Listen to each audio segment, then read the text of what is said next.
Hello, everyone. Welcome to the Zoom meeting.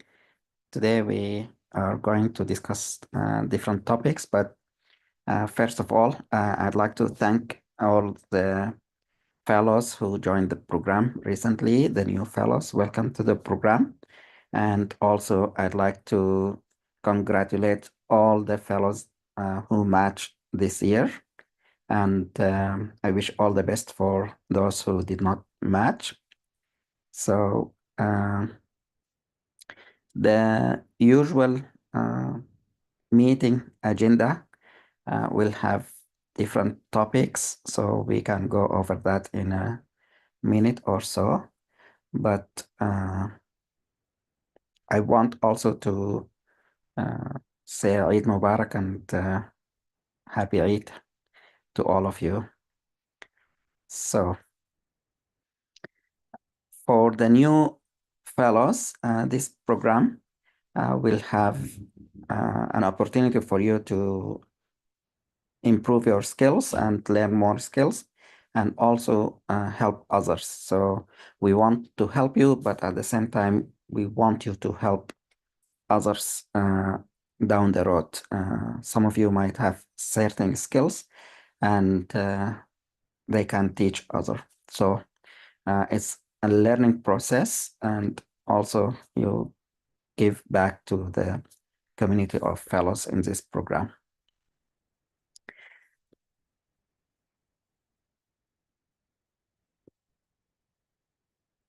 At this time, I would like to ask the new fellows to introduce yourself. Please just say your name, where you are, and a brief introduction about what your interest like, what's your plan, and so on. Please go ahead. Maybe Dr. Skrina, you can go ahead.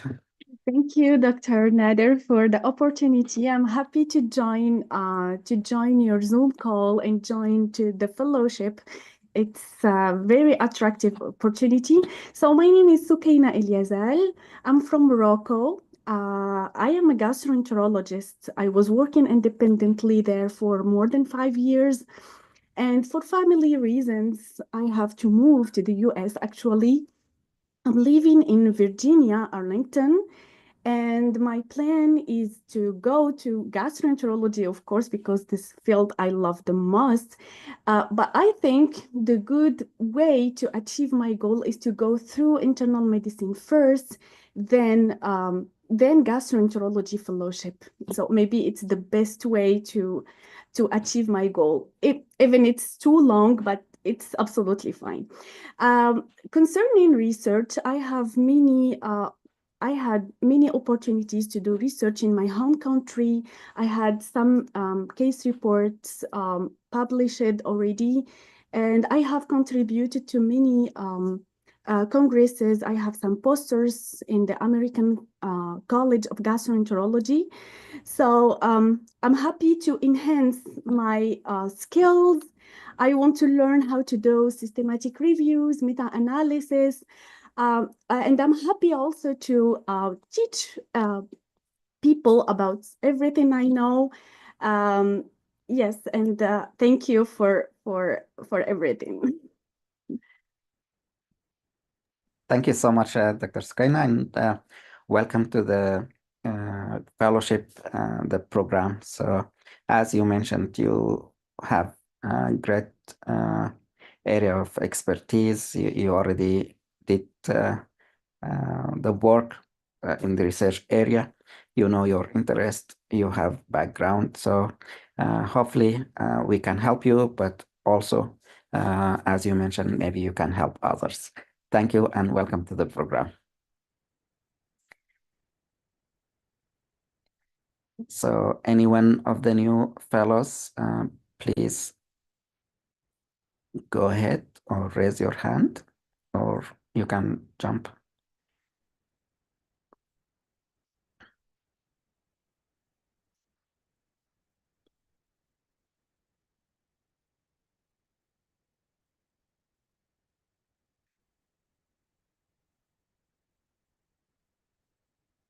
So again, for those who joined later, Congratulations to all those who match this year, this cycle, and I wish all the best for the rest. So at this time, I'd like to welcome Dr. Lema. Please share your experience and first of all, congratulations and tell us how you did it and how's your story unfold till now. And we wish you all the best for the next chapter in your career. Uh, Thank you so much, Dr. Nadir, and welcome the new fellows to the group. And yeah, I was in the middle of something. I don't want to miss it. I was not like well prepared, but I will try to make it. So yeah, my name is Wandwa Salema. I'm originally from Ethiopia, and I moved here to the States beginning of 2019. And I'm an old graduate. I was graduated in 2009. And, that was one of, the main red flag I had through my journey. And, after I moved here, I've been like wandering around as many of you to get into the system, and working on USMLE and a lot of stuff. I moved here with my whole family. I had two kids at that time, but I had four right now. So I added two. But it is sometimes challenging to go through the USMLE journey with little kids and a family. But it's also a privilege to have that support. But after having a little bit of, hard times, I've tried to get into the system, and my first job was working as a delivery driver for a local pharmacy, just prescription drugs for about a year, and then a cardiac monitor tech for about 2 years, and got the limited physician license from Washington State, and I started my current position as a post-acute care physician in skilled nursing facilities and long-term care facilities. And, I'm still in that position. So that's my journey in the US for in short. But from this journey, I will just point out what changed my March application. So I've applied previously. Applied. This is my third application actually. I have applied in 2023, 24, and this is my third March cycle. So I had two unsuccessful March cycles, as you all know. And what changed along the way is, my red flags were, as you know, year of graduation, big red flag. I've been filtered from most programs just by my year of graduation. And the other one is average and below average, some of the average scores I had through USMLE exams. And so when I applied first, I didn't have my step three exam. I didn't have any clinical experience. I didn't have any, research publications here in the US. So I've tried, failed. So second application, I've tried to change it a little bit, gain some, externship rotations somewhere in the East Coast, and tried to take step three and still was not successful. But I have tried to change my application, my CV a little bit at that time. So I saw that there was a lot, a huge gap in my clinical experience. So luckily, I'm living in Washington State, and our state is one of the states that started this limited physician license opportunity earlier. So I've applied to that. So I've received my license and started my current position. So that gave me a huge boost in my clinical experience, and I've increased my number of interviews this cycle. I've only had two interviews the last two my cycles, but this time I had about seven now. So uh, it changed the whole process. And but what worked for me is I kept improving my CV. I was trying to focus what I can change on my application, because what I have learned from my mentors is that it's not a good idea to apply with the same CV that you did last year, because most of the interviews I've received was those programs that overlooked me last year. So we can just try to change some of our, parts of our CV, and some parts we can't change. There's no way to change it, right? So year of graduation, you can't change it.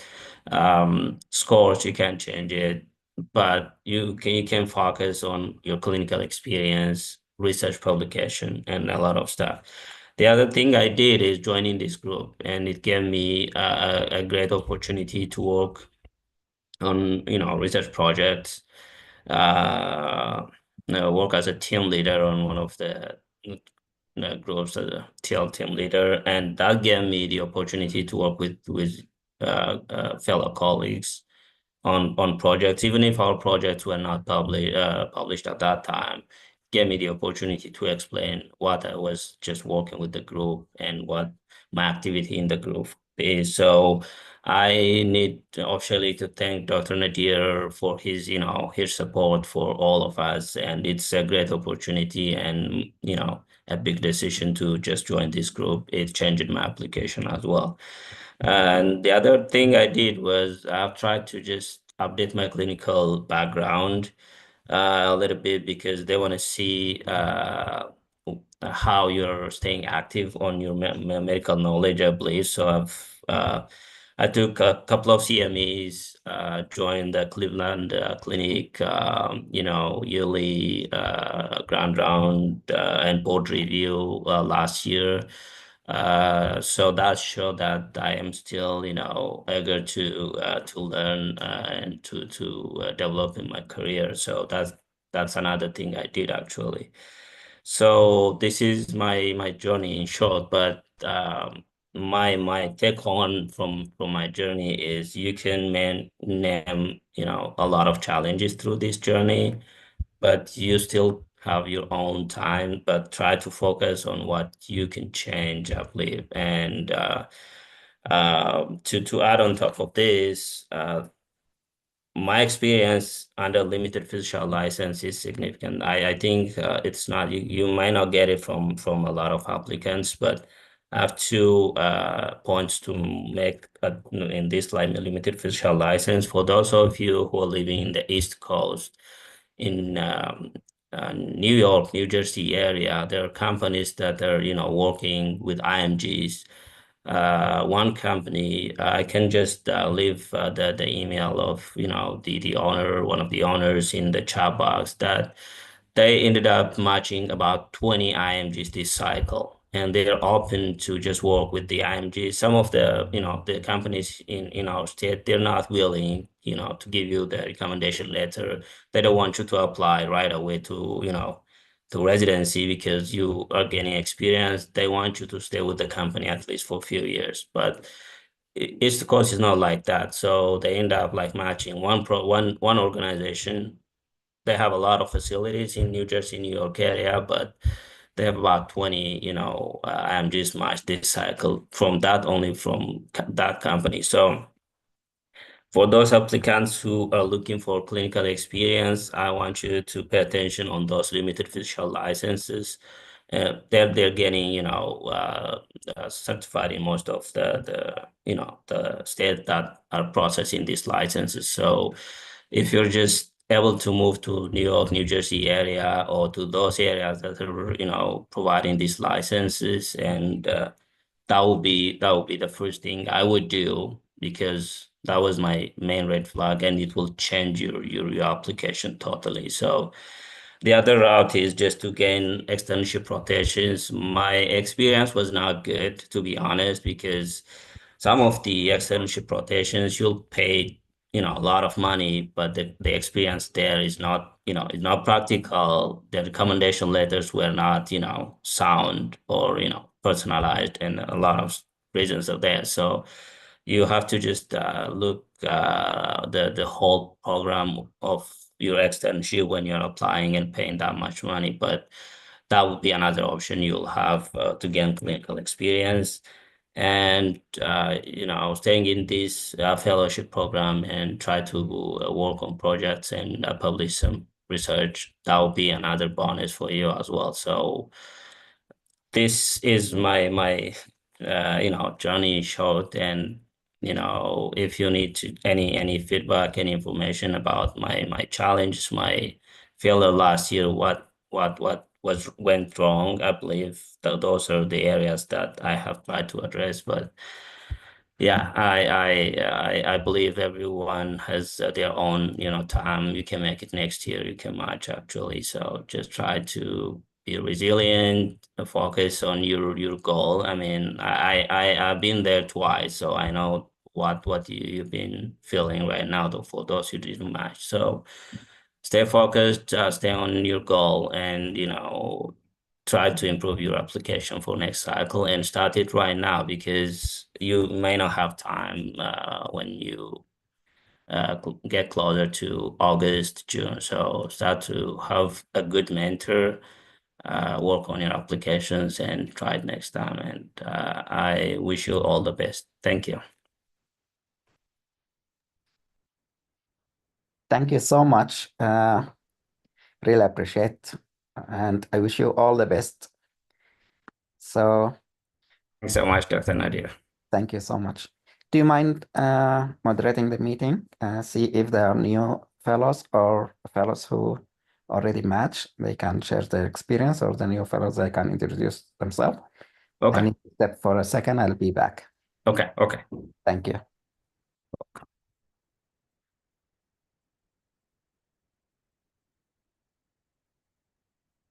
Okay, I think we can continue. Dr. Nadir is going to be back pretty soon. So any other fellow who matched to share their experience, they're most welcome.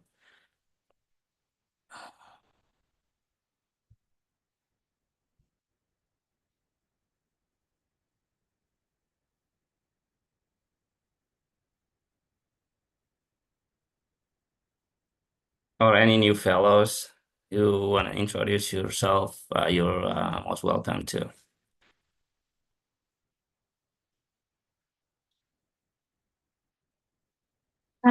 Hello, everyone. Hello, Dr. Nadir. I am Rayan Hamza. I am old grad 2020 from Khartoum University, currently working as teaching assistant in the Department of Community Medicine. I really want to thank you for this opportunity, and it's a pleasure to be part of this program. And I hope I will learn from it and to be and congratulations to those who match in this cycle. Thank you, Dr. Hamza, and welcome to the group. Any other new fellows or any questions? You can even raise any questions you have during the match process I had, and you can ask me as well. But any fellows who matched or any new fellows, you're most welcome to jump in and share your experience or introduce yourself. Hello, I'm Dr. Maram. I'm an old graduate since 2018. I have finished my step one. I have recently cleared my step two as well. Currently, I've been working in Sudan for the past 2 years. I'm currently working in UAE. I'm planning to apply for the next March cycle. Meanwhile, I'm also interested in research, but I'm not guided like how I get involved into research, how I get publication. I have like research experience before, but it wasn't oriented about the pathway, how to get published and all. So my scores isn't that high, but I'm trying to compensate this by involving into research and more publication and gaining US clinical experience and the laws as well. So I got into this group with all my hopes, and I might have like some connections, some colleagues, and we can work it all out together. Congratulations to for you, Dr. Lima, for everyone who asked, and happy Eid for all.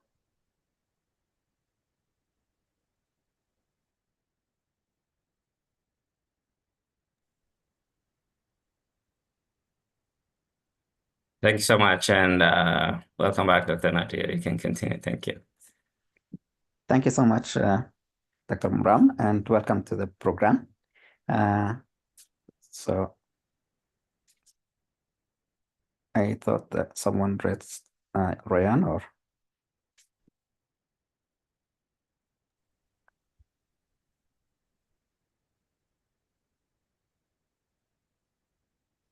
Yes, Dr. Nadir, thank you. I want to congratulate Dr. Lama for his achievement, and I also want to ask him how many program did he apply for, and what is the positive point he thinks that get him to interview. And thank you.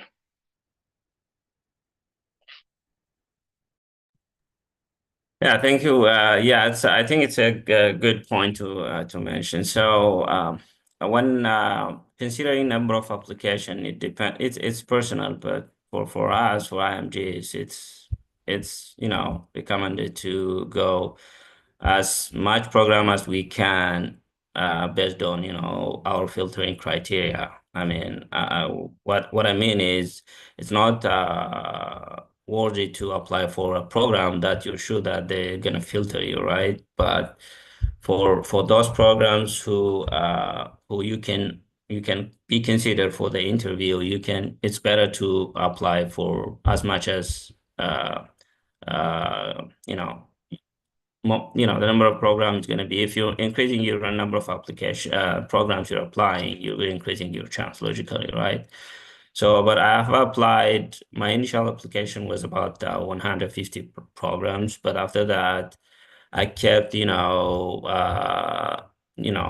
any update on newly accredited programs through the website, and I ended up applying for about 40 something new programs under transitional year and internal medicine after my initial application. So nearly 200 applications. Because I was filtered from most programs last 2 cycles because of my year of graduation, the first thing. So I have decided to increase my number of application, and I've applied nearly to 200 and considered preliminary program and transitional year programs because I'm in internal medicine, and that was my main program that I have applied. But my backup is transitional year and prelim program, so I've applied nearly to 200 programs. And what worked for me is, as I mentioned earlier, just trying to update my CV, change it, and improve my weak areas on my application, gain more clinical experience in the US, participating in research projects, and updating my clinical knowledge, participating in CMEAs and a lot of activities as well. So I think that's what worked for me this cycle. But the main point is you have to stay focused. I mean, when you're not matching, it's gonna be a hard hit, right? But you have to just stay focused, keep yourself on your track, and not losing hope, and you'll make it possibly next year as well. So that's what worked for me. But number of programs is you can go as much as you can based on your filtering criteria.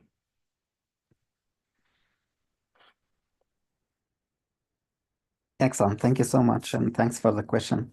I'd like also to add one of the things that you can do is, if you are in the US, try to find somewhere in your area that you can contact hospital, nursing home, or clinic, so that you can make connection, try to get some clinical experience hands-on, and this will improve your CV as well. So thank you. Dr. Reem, go ahead.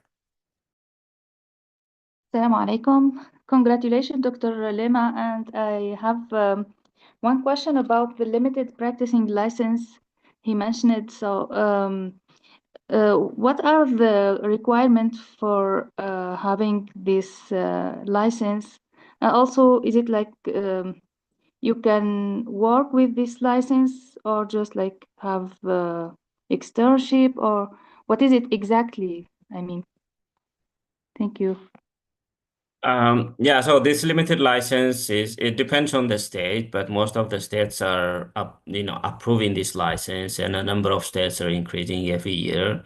So what they're doing is you will get the license, and that will allow you to work as a licensed physician under supervision of a fully licensed physician, but you'll practice, you'll get paid for that, and you'll see patients. So that will give you this opportunity to practice medicine here under supervision. That's basically what the goal of limited official license is.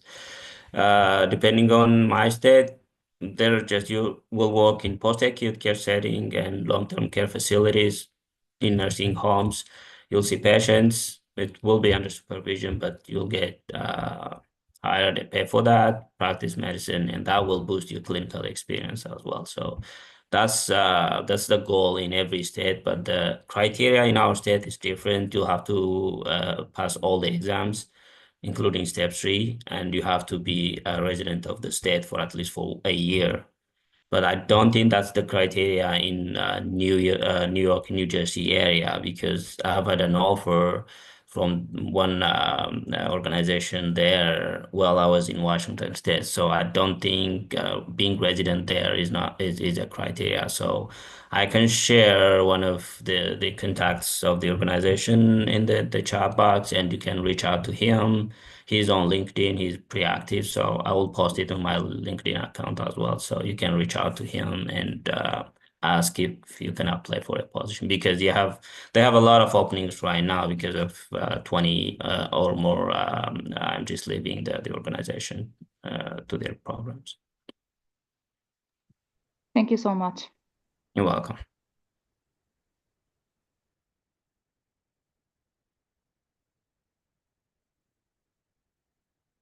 Any of the fellows who match in the group here, please go ahead and share your experience.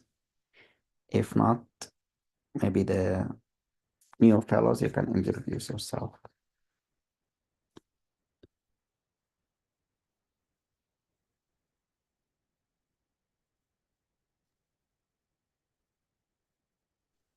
Hello, everyone. Can you hear me? Yes, go ahead. Okay. My name is. Congratulations. Thank you. My name is Mr. Abayana, and I matched to internal medicine program at Florida Bay Care System. I want to thank Dr. Nadir and all the team for your support and for your advice. So, what I want to say is, just always try your best to add something more to your CV. If you have the time and the resource, aim for a better score. Aim to have certification, ACFMG certification. Aim for step 3. So if you can, I advise you go for the next step if you have the time and the energy. And the other thing is, to get interview apart from your effort, try reaching out residents, seniors, not only for the interview, even to do rotations in hospitals and clinics. You need to know people. You need to contact them in LinkedIn, in person, go to their office. I literally go to their office. I don't know them, but just go and appear and ask them. I mean, they can say yes or no. So just take a leap of faith and go and do it. You never know. Some people say yes, which actually some people said yes, I will help you. So just go for it. And maybe you might be discouraged. You might think they might say no, but I advise you to try.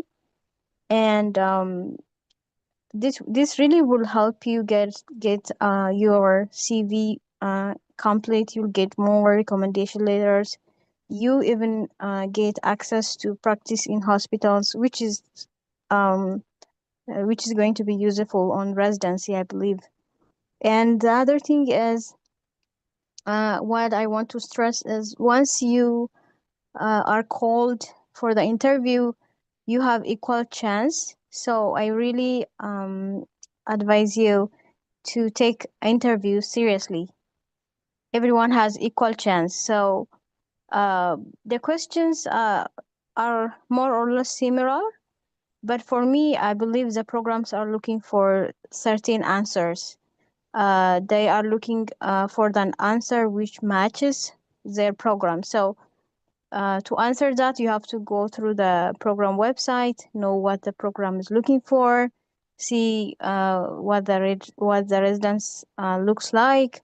You understand something what the program is looking for. For example, community hospital some community hospitals looks for someone who has experience in the community.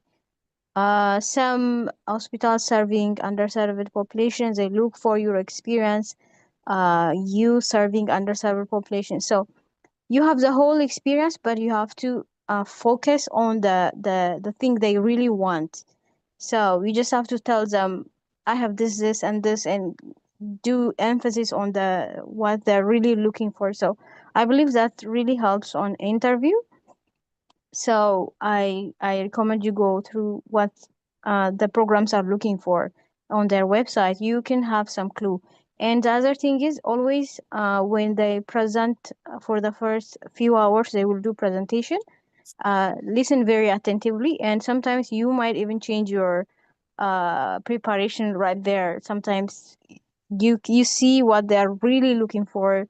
So listen to them very attentively when they do presentations about their program, about what the PD likes, about the residents. So do not disregard or ignore the first presentation. And after that, prepare, try to cover all the questions you will find it on website and also on different WhatsApp groups. So try to have something in your mind, just not to make it look weird, or it's like the first time you heard that question. So just try to entertain some ideas in your mind.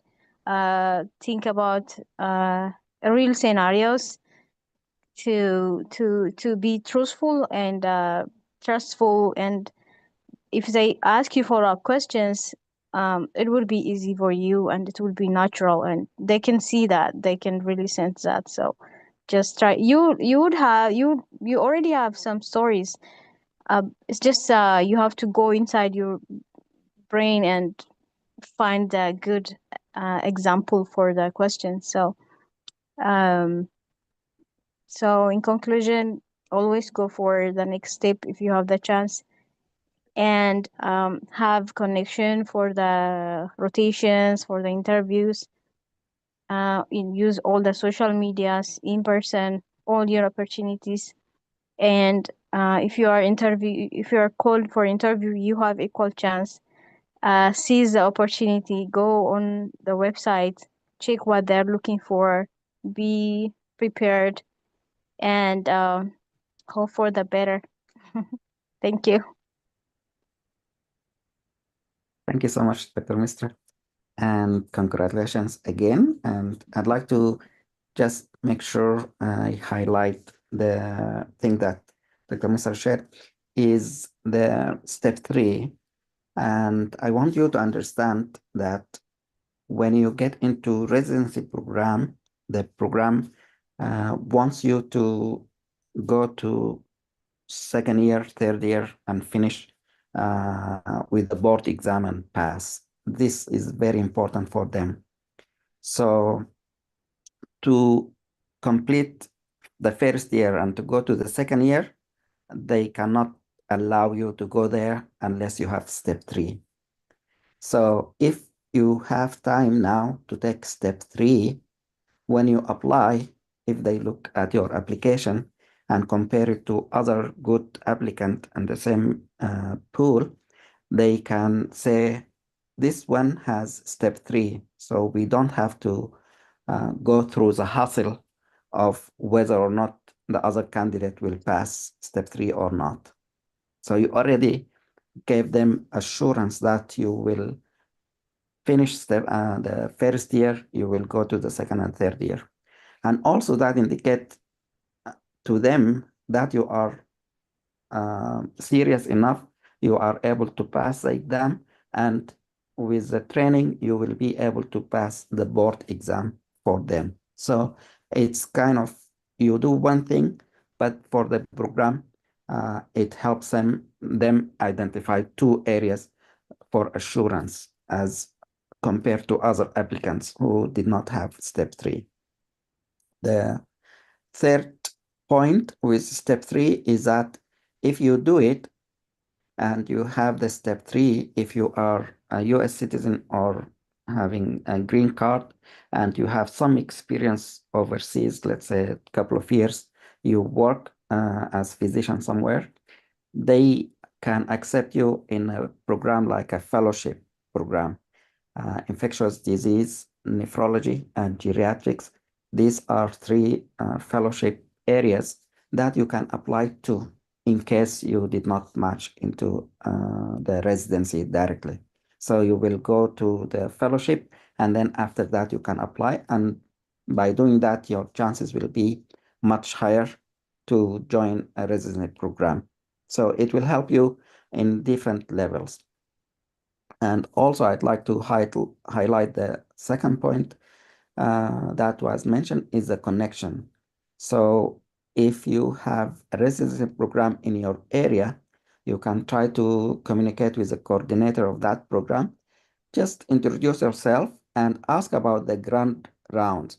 Most of these programs will have internal medicine grand round, family medicine grand round, neurology grand round, and see what days, what time, and if you are available, and go in person and try to attend a couple of them and see if you can make connections with some of the residents there, or at least you know the dynamics, how it's done. It will show that you understand some of the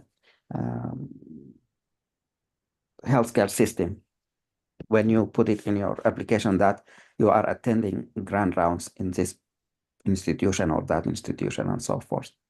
And the connection is important. So you will see residents, you will see how they do things.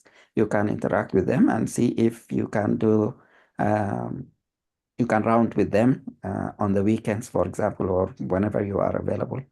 And then you can talk to the attending if they introduce yourself, introduce you to the attending physician, and so on. So it's gonna help you.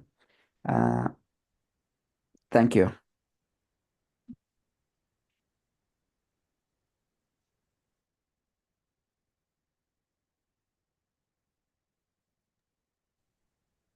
Any other questions for Dr. Mistra or Dr. Lema?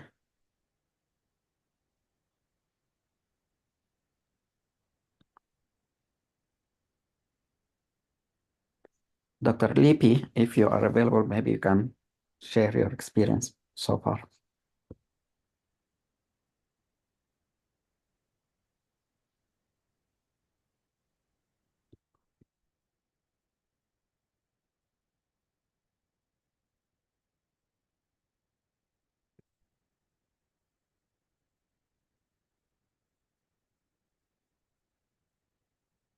Go ahead, Dr. Rahma. Congratulations. Go ahead. Assalamu alaikum everyone, and Ramadan Mubarak, and congratulations early on Eid tomorrow inshallah.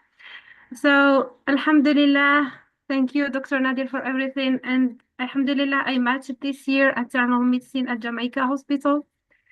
And like, to be honest, it was a stressful journey from the beginning to the end, but like the joy of the matching like make you forget everything. Alhamdulillah. So my advice for the upcoming match applicant is to focus on finishing the steps as early as I can before ERS application opens, because it will be hard to manage getting clinical experience and application and the letter of recommendation while focusing also on the steps.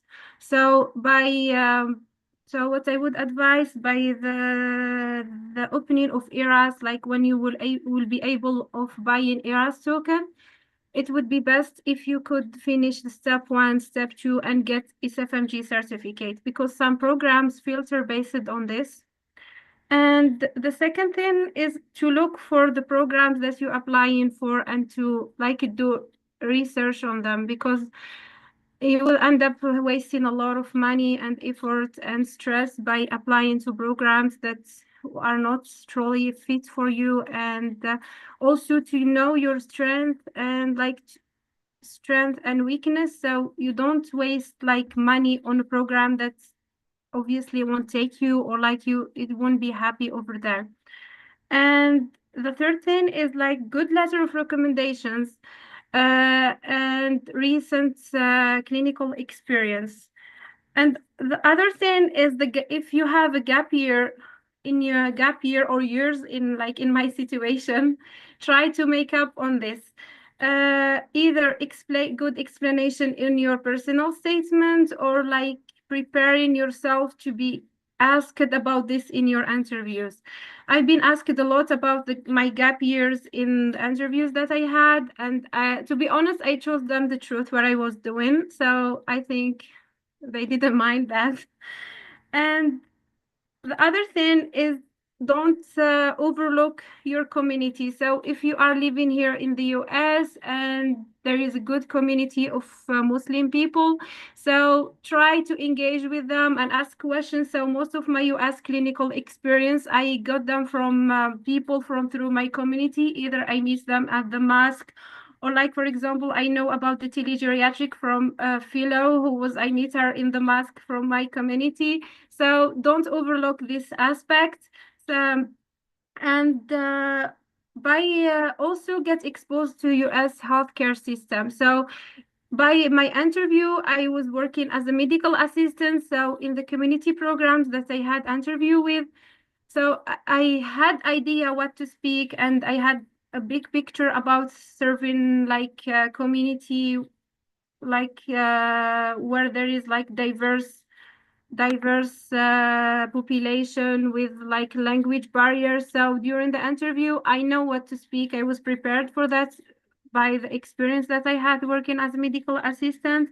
And the other thing, don't be shy. Ask questions. Some people will answer, will be help you. Some people will won't answer you. Some people will be even rude to you. Don't mind that. Don't take anything personally. Ask questions, be engaged, be polite, be helpful. And also the other participants said, like, good interview preparation. At the moment you have an interview, that means that you are qualified, that they see something in you, and you are good for the job. So just prepare well for the interviews.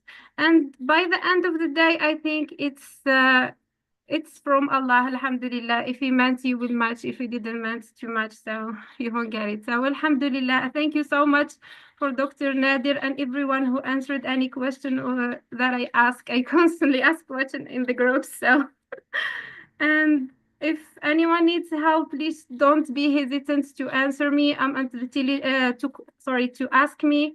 I'm at the Telegeriatric Research Fellowship group. I'm at the Match group. So DM me. I will be happy to answer your question. Thank you so much. Thank you so much, Dr. Rahma. And if you have questions to Dr. Rahma, you can ask them now, or you can contact her. And again, the app has the list of applicants, or no, list of fellows who matched this year. So you can reach out and ask questions if you have in the future.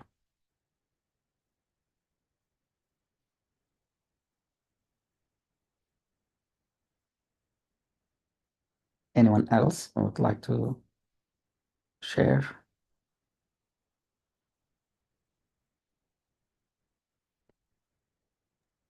I want to say one thing more. Yes, please go ahead. So, at the end of the ERAS application, ACGME always certifies some programs on January, most on January. So look for those programs and apply.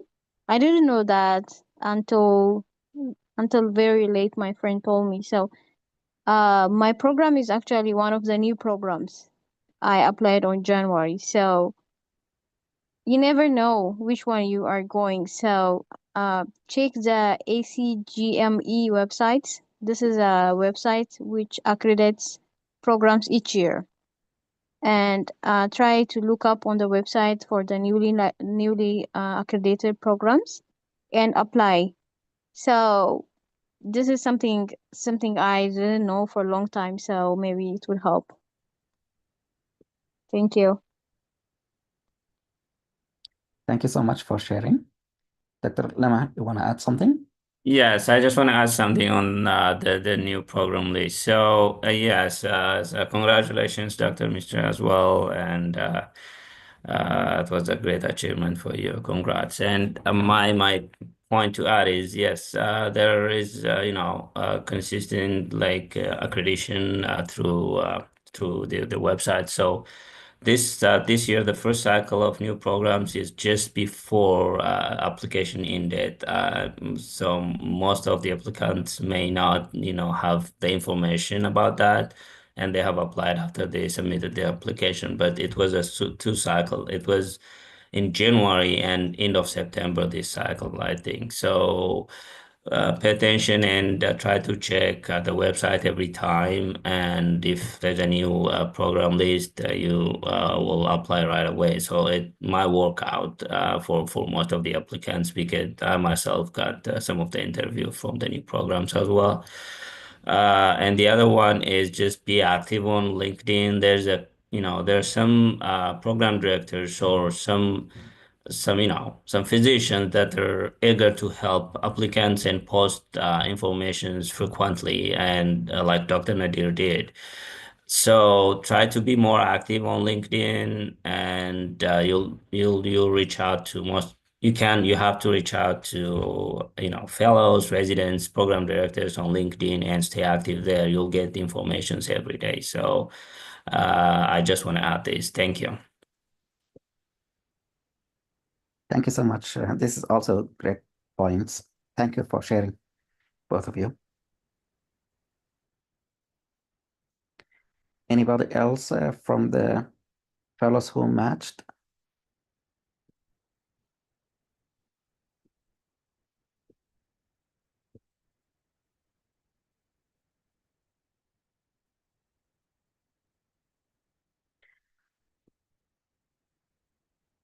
If not, maybe the new fellows, you can introduce yourself and tell us a little bit about you.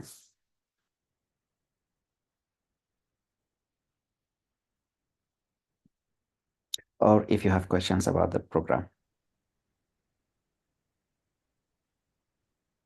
Dr. Ryan Hamza, go ahead.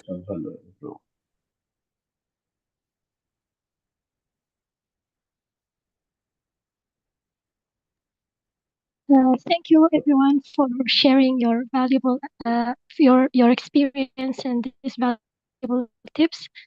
I want to ask if I am not able to clear or to get my ECFMG certificate by September 20 to 25th. Is it possible to still apply for the match, or the chances will be very low? Because here that this year there is a new programs, and I want to know more about this, please. Anyone has any information about? I can answer about this, since I struggled a lot with my ECFMT certificate, because in my country I wasn't present in person. So it was like a delay of 2 months getting my SFMG certificate after my OET exam. So and I ended up applying to the match with submitting my ERAS application without SFMG certificate. So it would be best if you can get it before the match, before ERAS application. However, if not, don't waste another year just waiting to the certificates. So I got one interview before I submitted my I got my SFMG certificate. However, the two other interviews, I guess after I got my SFMG certificate. So some programs, when I was searching the programs that I would apply to, some programs specifically say that we do not accept applicants without SFMG certificate, but some of them it's not required in their website. So it depends of the program. So I would say if you already done with step 1, step 2, and only rest with OET or something, don't waste 1 year just waiting for the certificate, especially if you have the money to apply.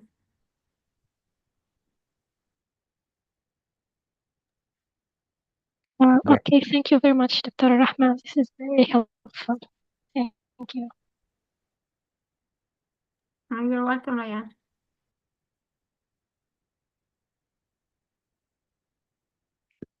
Thank you both. Dr. Al-Bara, go ahead. Hello, everyone. My name is Al-Bara Abdallah. I'm an old IMGs who finished step 1, step 2. Currently live in New Jersey. I have an experience, 1 year experience in work as medical officer in emergency department in Ribat Hospital in Khartoum. And I would like to thank Dr. Nadir for giving me this opportunity to enhance my clinical skills and my research skills.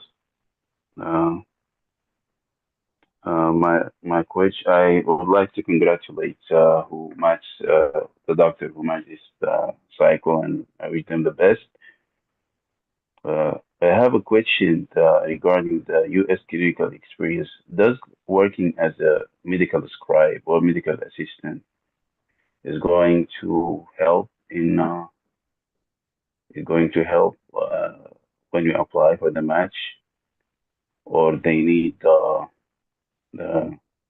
observership shadowing? It helps your resume to look appealing.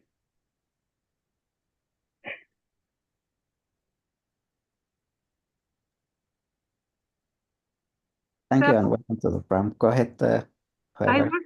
I worked as a medical assistant after I submitted my ERAS application, but a lot of my friends actually worked as medical assistant before, for years before applying to the match. I think it helps in making connection with the physician, and also it's good to get exposed to the healthcare system here, so we would be fluent when speaking in interviews. Yeah, so if you are applying to internal medicine or family medicine, especially for community programs which are mostly who takes IMGs like us, I would say that working as a medical assistant will help. Actually, some programs prefer people who worked as a medical assistants, especially New York programs, and it's a good way to build connection. So the physician that I'm working with, he offered me to work with him as a nurse practitioner or physician assistant if I didn't match. So you would build connection and improve in daily basis. So I say go for it if you had a chance to do that. But if you didn't finish steps, focus on finishing the steps first. Okay, so this is my opinion. Thank you. I want to add something here. So I worked as a cardiac monitor technician. So I think the programs appreciate if you are around hospital doing something in the hospital. They would understand that you know the hospital culture, you know how to communicate with the nurse and other staff with the physicians. So it means something. It's much better than working outside hospital, outside some medically non-related jobs. And the other thing is, as my friend was mentioning, it really helped me make connection. Almost three of my recommendation letter came from physicians I met while I was working there. So the physicians, they used to come to our unit to ask for a rhythm, what the patient is doing or something. And some of them, I met them just on the hallway, just saying hi, keep seeing every day each other. We tend to be close. So just like she mentioned, use the opportunity to talk to them, just bring some topics, discuss, and then at the end of the day, when you ask them to rotate with them, they will be okay because they know you.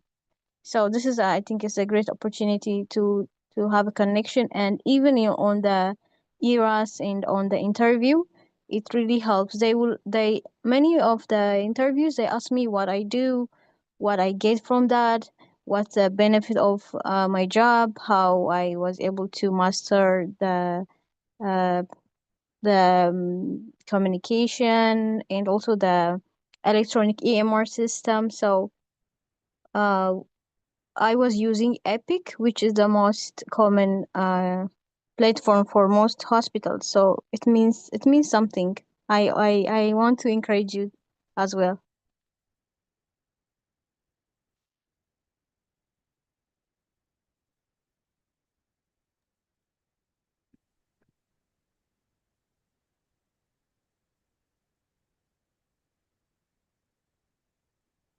Thank you so much, both of you, and thanks for the question and the answers.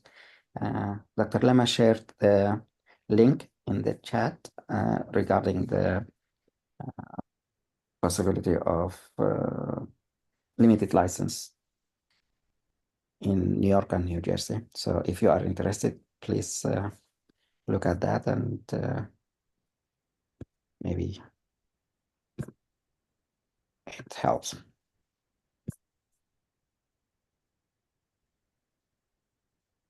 And also I'm sharing the contact info for the person who is running or helping with these programs. So if you are interested, this is the link in LinkedIn. Thank you again, and Dr. Lama, for sharing. Anyone else from the fellows who matched, please jump in. If not, maybe the new fellows, you can let us know something about you, or if you have questions. I actually have the question. So regarding the US clinical experience, there are some agencies offering online telerotations and all. So is it a valuable experience? Will it help in my ECFMG, sorry, my ERS application and all? Or is it like non-valuable and it will not be looked to? Thank you.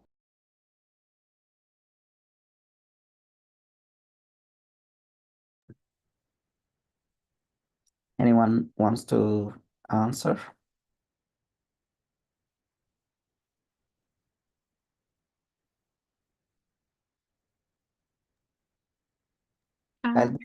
Yeah, go ahead, Dr. Rahma. I have a friend who matched, like he haven't been in the US at all through telerotations. So it depends on the program and also depends on the rest of your CV. So if you are not able to come to the US to do clinical experience here, try to strengthen your CV in other areas like research and also finding connection to whatever program you apply to. But they work. I think if this is the only thing that you can do, just apply for them and don't waste the opportunity. Agree with Dr. Rahma, and it's better than nothing, but the best option is to do in person. And there are some programs that offer like a couple of weeks or 1 month rotation for certain amount of money. So you can try to get in person. Some of them are free. So you want to show that you are in the clinic, at the hospital, and rounding with attending and experience the whole thing. The tele approach or the remote, that was useful when it was COVID, when people are locked down, something like that. But as Dr. Rahman mentioned, if you are outside the US, you cannot get the visa to get into rotation in person. That option might be the least that you can do, and it will help hopefully. Dr. Razas, please go ahead. Assalamu alaikum everyone and Eid Mubarak. I have a question similar to that. What are other opportunities that I can do at home that could help me in the math process for us, people who are outside the US, where it's hard for us to come? Like, I found this program, it's been really great help for me, but I'm wondering if there's something else I can do to enhance my CV other than research. Anyone wants to answer, please go ahead.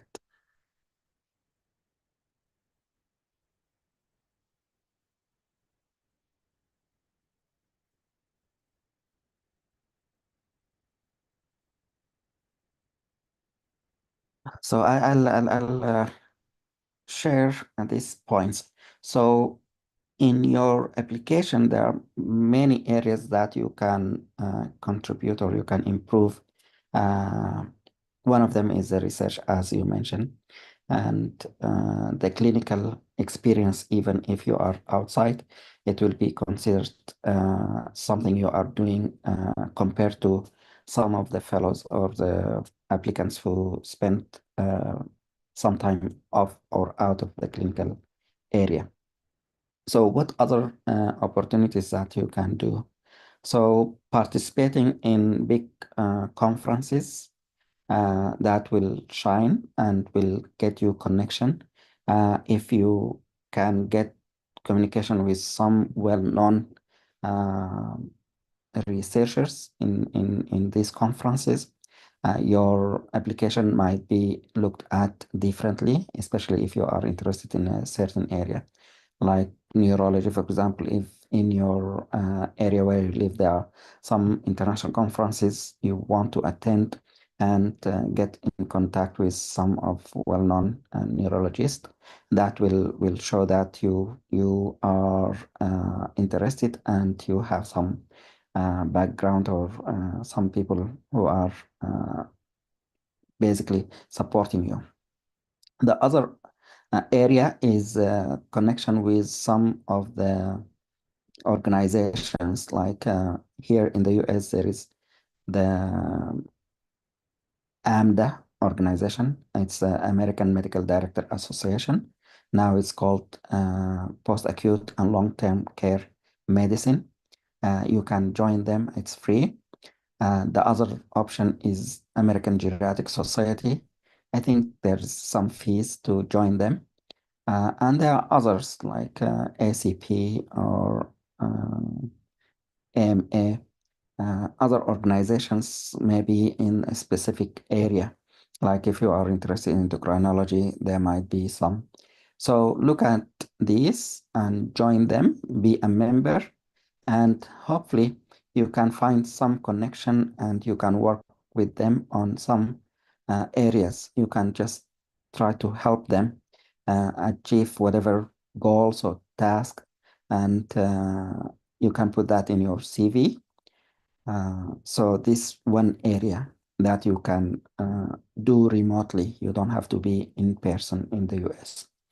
A third option is the volunteering. So, for example, the Red Cross, they have some openings where they need some people who are in the medical field.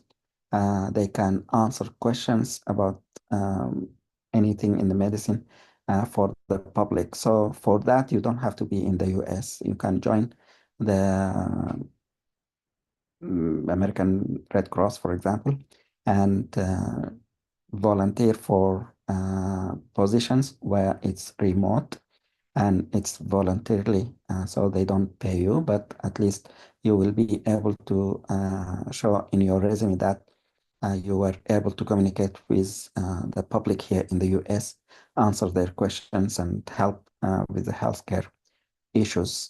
For example, answering questions about vaccines or answering questions about blood transfusion and so on. So these are opportunities that you can do remotely. You don't have to be in person. And I think there are others, but we'll talk about that in the future. But you can start with some of these points. Thank you. Yeah, thank you, doctor. That was really helpful. I appreciate it.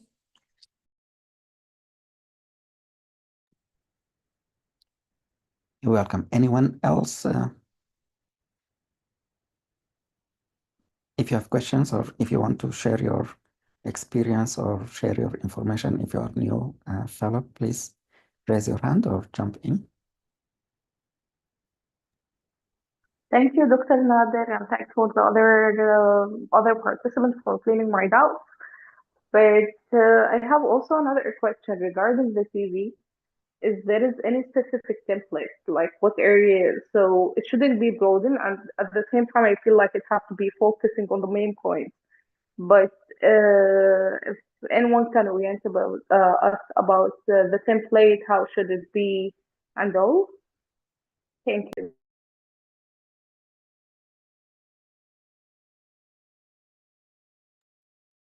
Anyone of the matched fellow would like to answer this question? Please go ahead.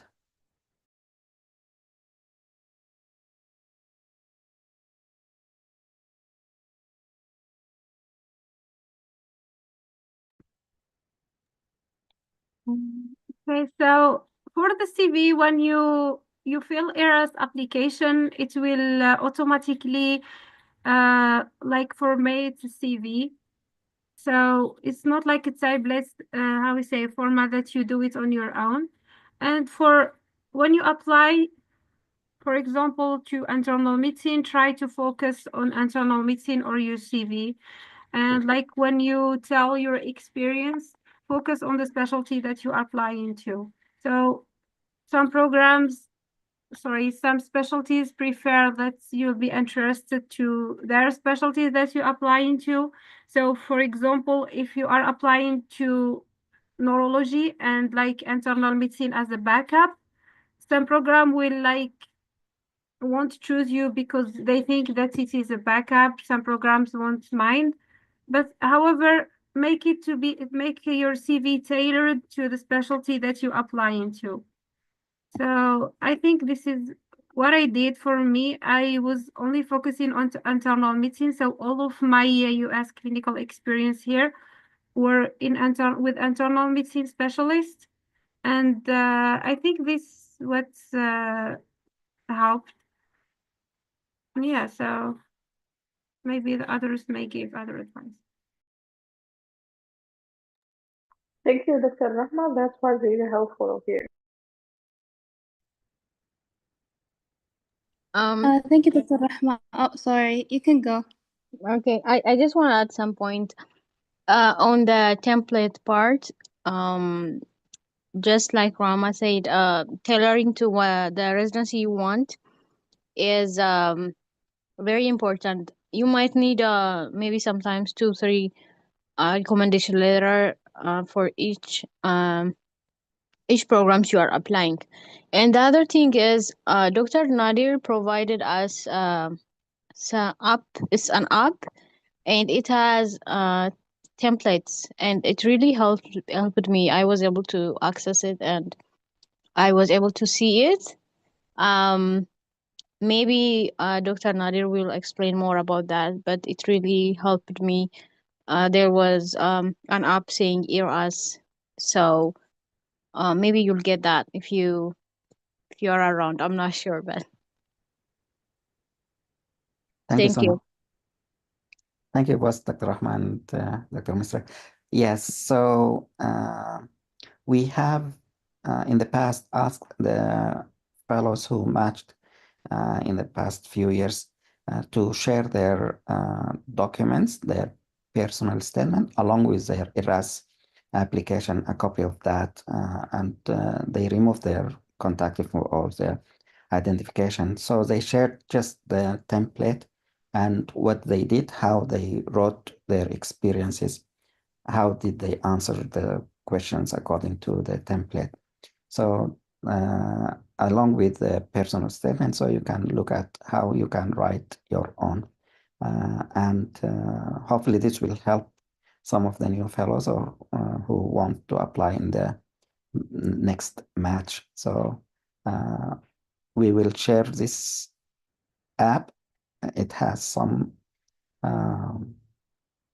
copies of the ERAS and personal statements from fellows who match to either residency or fellowship. Dr. Lema, please go ahead if you want.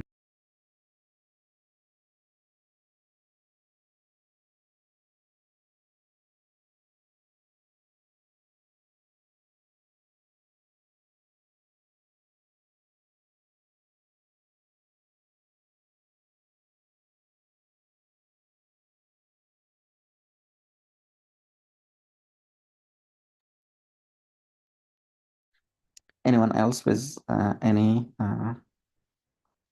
questions? Or if you want to share your experience or maybe your information if you are a new fellow, please go ahead.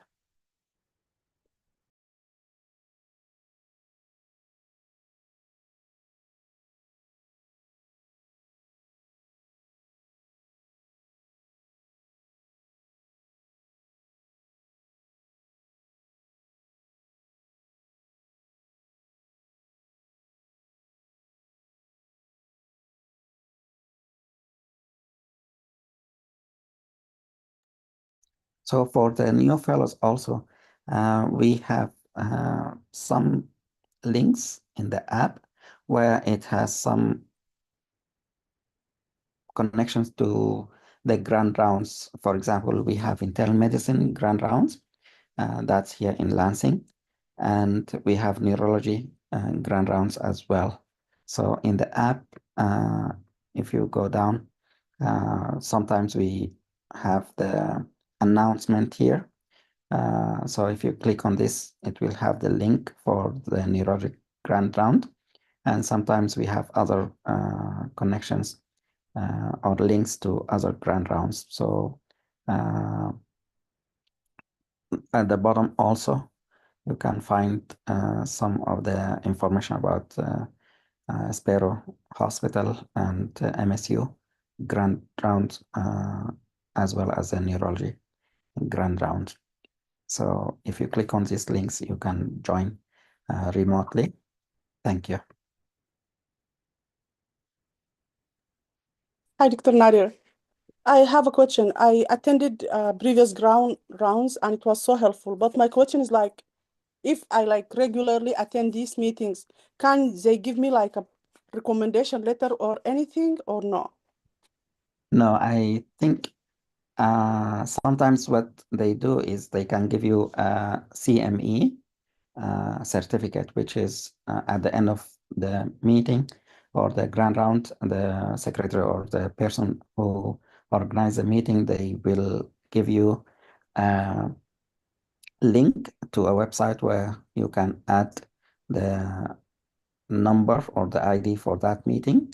and they ask you a few questions, and you just basically register and get a certificate of attendance. It's helpful in a sense that you show the program that you are in continuity with education, and you know the system, and you are up to date with some of the topics that you attended. But it's more or less, it's important for physicians who are graduated from residency. They want to keep up with the regulation or the requirement for the state license. So for me, for example, I need to show the state that I have attended or completed 50 hours of education. So these certificates are important for me if the state comes after me and ask, did I continue my education? And I will show them that, yes, I did. So it's not as important to have the certificate at your level, but if you keep track, you attended how many grand rounds and maybe the topics, it will help if they ask you about these during the interviews. Tell me more about the grand rounds. So you'll say, I attended this weekly or bi-weekly grand rounds in internal medicine, and they discuss topics like so. And sometimes they discuss cases like so, whatever. And I found it's whatever help you can mention during the interview, if that makes sense. Okay, yeah. Thank you, Dr. Nader. And there are other also online and maybe other institutions, and they offer this. So again, if you are in the US and you are able to go to a local hospital where they have residency, usually they will have a grand round. Try to attend in person. Otherwise, see if you can connect with these online grand rounds just to keep you updated. In the past, like when I came to the US, they discuss a case and the attending will have questions for the medical students, questions for the residents, questions for the fellow in the program. So you understand the whole picture about that case. It's a well-rounded opportunity for us coming from different countries to look at how the healthcare system is run in this country. So thank you again, Dr. Fatma. Thank you. Yeah, I found these are very important, and I got the CME certificate from couple rounds, and I wanted to know if this will be helpful. So if I applied for residency or if I applied for somewhere else outside US. So thank you. Thanks. Dr. Yusra, if you're still there, Dr. Yusra Abdullah, go ahead. You wrote a question.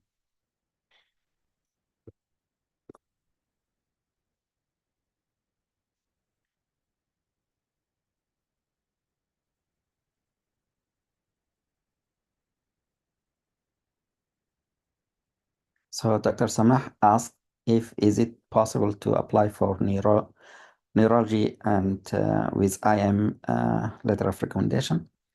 I would suggest you ask the same. So if it's from any specialty, it doesn't matter as long as you show them that you are interested in the specialty. In instance, for example, you are interested in neurology.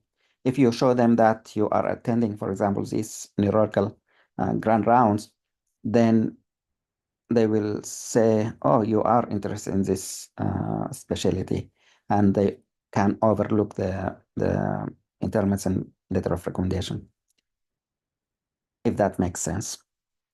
But if you round with some people who are in the same specialty, you get some recommendation letter from, in your case, neurology attendings, then it will be much more impactful, if it makes sense. Thank you.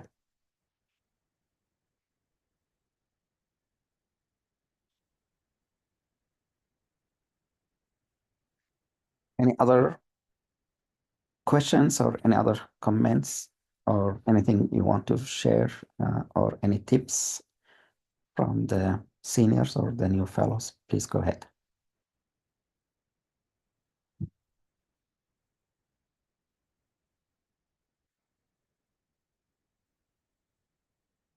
So you can raise your hand and interrupt me at any time. So usually what we do in these meetings for the new fellows is that we have certain topics that we discuss. And it's an opportunity for the fellows to practice presentation skills and also to know some knowledge about some of the topics that we discuss or learn some new skills and share their experience. So for instance, I'm going to share the screen here. So usually you can find the upcoming meeting agenda listed. So for instance, today we're supposed to work on certain things, chronic care management, for example. This is the first topic. And sometimes we offer you the resources. So it's file number 1. If you go down, we have some links that are available for you. If you click on it, it will open the resources for you. Sometimes we have PowerPoint slides already made, and sometimes it's online, or you can create your own, or you can modify these slides. The second topic is about the online life story book, for example. This is a randomized controlled trial, and we can talk about it and see how they built that study and how they run it, how they wrote the final manuscript. And so we have some links to their final publications and some teaching slides about some of the related topics in that area. The third item, we talk about, for example, a systemic review of use of technology in Robinson's therapy. And this is also a PDF file. It can show you how they talked about this specific area and how they did their systematic review. Here's a rundown of the slides in that topic. For example, the first one will talk about the title and welcoming the audience, and then introduction about the therapies for dementia, or the big topic here, and goes along with more slides. You can copy paste these slides into your PowerPoint. What I did is I used artificial intelligence to create these slides for me using the same topic, the title here. There are different tools and different AI, ChatGPT, for example, Gemini, DeepSeek, and others that you can use. So this is the third topic. And the fourth topic, usually we talk about some of the skills that you might want to learn or share with other, for example, presentation skills, leadership skills, or team work. Sometimes we work on Excel or Google Sheet, how to create graphs, how to create posters, and so on. So this is the list of agenda items. And for you, you can help or volunteer. You can participate as presenters, or you can talk, you can learn about the topics. And when it's presented, you can ask questions. And so on. You can go to the next meeting on next Saturday or the week after, and so on. So this future meetings. For the previous meetings, you can go here. And for instance, for example, this is last week. We have a team that has members who were able to present these 4 topics. And usually after we finish the topics, we have a couple of minutes for project updates. So the fellows will let us know about their research projects and how they are doing it, or what the steps, or what the last point if they want to share that. So you can find this recorded in the meeting video, usually in YouTube. So if you click here, you will go over the meeting and learn more about specific topic if you are interested in. For example, if you want to know how to create a graph, you go to that recording and then it will help you go over. Some of the slides that are made for this topic will be also available for you if you want to go in depth or maybe use them in the future. So these are some of the agenda items for the coming future meetings that we do on Saturdays. And just to update you, I have Dr. Shaima Al-Hassan. She's not with us today, but she was successfully submitted along with her team a poster that was accepted and that was presented. So she has this information that she shared with us. It's a recent one. And I think there are more people. So one more thing that in this program we want you to learn is about how to build or generate or create mobile applications for either health education or maybe for your patients, whatever specialty you are interested in. And this will be something unique in your application if you know how to. So this is one option or one example. So if you want to look at it, it will also write the steps of how to do it. And with the AI, it's very helpful nowadays to use it. Sorry for the noise and the background. Any questions or any comments?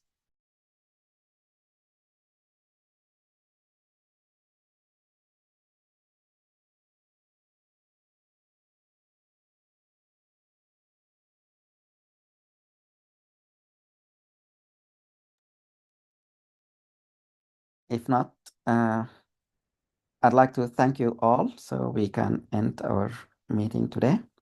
So I'd like to thank all the people who joined today, the new fellows and the fellows who matched, the seniors. And I wish you all the best with your next step and starting your residency. For those who did not match, this is not the end. You can try applying for fellowship programs, as we mentioned, or you can improve your CV for the next cycle. And for those who will watch this recording in the future, I'd like to thank you in advance and happy Eid to all of you. We'll see you next week. Assalamu alaikum. If you have questions, please reach out. You can email me, you can call or text. I'll be happy to answer as much as we can. Thank you. Have a wonderful day. See you next week and Eid Mubarak. Thanks, Dr. Nader and Thank you. Eid Mubarak. Thank you. Eid Mubarak, all of you. Thank you. Thank you all. Eid Mubarak.